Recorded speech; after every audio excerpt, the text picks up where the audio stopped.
Connections. I'm Richard Haynes. Thanks for your company on today's show. Today we'll be joined by respected bloodstock agent Vin Cox, and we'll find out the ins and outs of being a bloodstock agent in the middle of a very busy sales series. But first things first, we'd love to hear from you on Connections. Fire us an email off, ask any question that you like, and we'll do our very best to answer it. connections@tvn.com.au. Okay, well that leads us to our special guest in the studio today. It is Vin Cox from Vin Cox Bloodstock. Vin, thanks for your company today. Thanks for joining us. And I suppose the first question we should ask you is, how did you become a bloodstock agent? What's the path you take to become a bloodstock agent?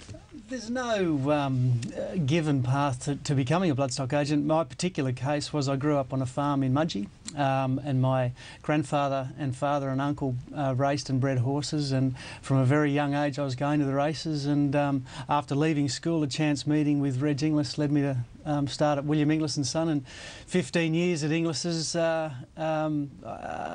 left there and started my own business. And so it's just a general interest in the industry and following what goes on and starting your own business.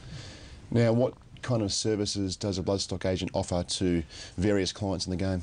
Again, it comes down to, you know, some agents are stronger in certain fields.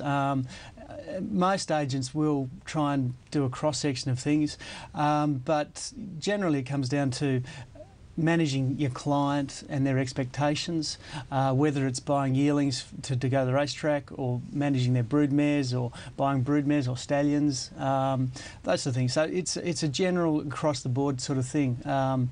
And again, like I say, it's about managing your client and their portfolio of horses and their aspirations and where they want to go in the industry. Now, we're right in the middle of the Australasian sales series, a very busy time for owners, trainers and agents.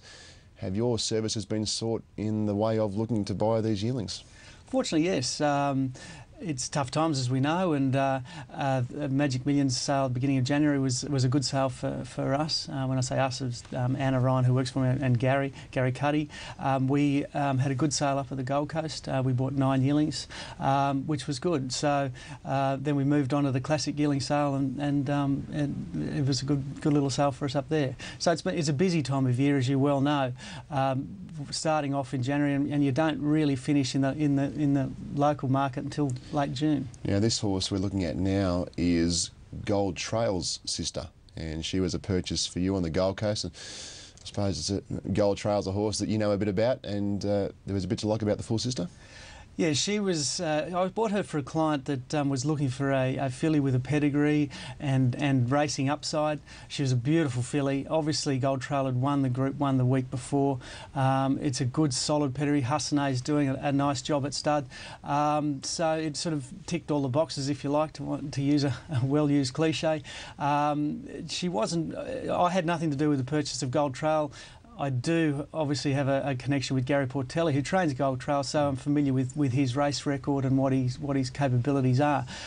She was a nice filly and worked very well for that particular order, and it was the order that it was having the order and working out what horse in that particular sale will suit the bill. So she was right there. Now, we see at the yearling sales, owners, trainers, potential buyers looking at yearlings, scouring the complexes around Australasia. What are you looking for in a yearling? When a yearling walks out of that box, what do you like to see? Primarily an athlete. I think it starts and ends there.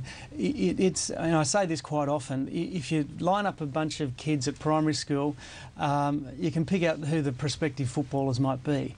The short little fat kid, well, he might not be much use other than a hooker or a prop. But the taller athletic kid, he might be the one that can go on and be a good footballer. And it's no different with yearlings. Yearlings, you're picking horses at an early age that are hopefully going to reproduce their athleticism, or continue being athletic sort of horses later on. And they talk about horses and yearlings that have faults, different things that not so much perceived wrong with them, but might affect them in training. Are there some faults with yearlings that you can live with? To a degree, for every fault there's an exception where it's got to the racetrack and competed very, very successfully. It's again, what can this horse live with? Horses can be offset or back in the knee or what have you, and if they're heavy set horses, then they can't cope with it. Whereas that lighter framed sort of horse can cope with it more so than others.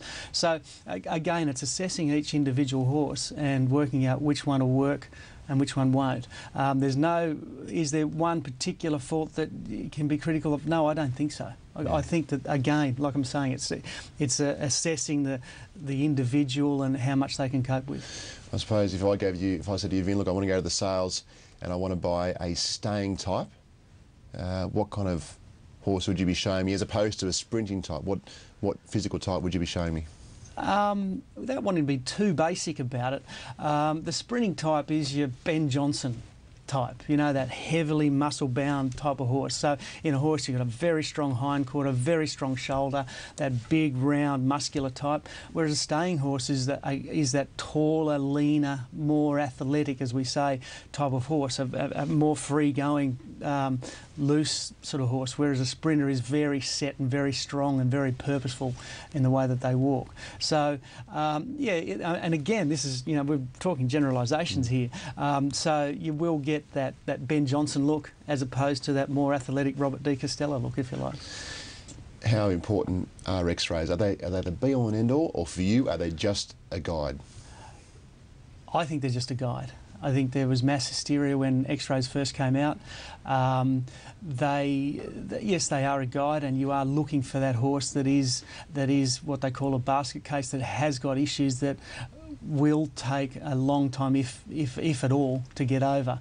I think with horses and X-rays, most things will cure with time. Bart Cummings says it all the time. That patience is the least utilised thing in our industry, and if you allow that horse to develop till it's fully mature, then what issue you do have on X-ray can be overcome.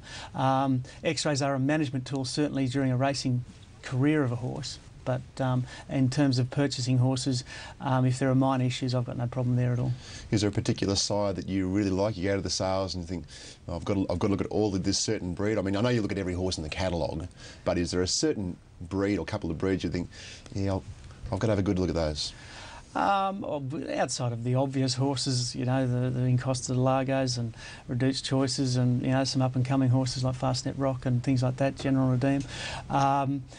I had a penchant, if you like, for Beautiful Crown. Yeah. He's a good, solid stallion who gets runners to the track, and you don't have to give a lot for him.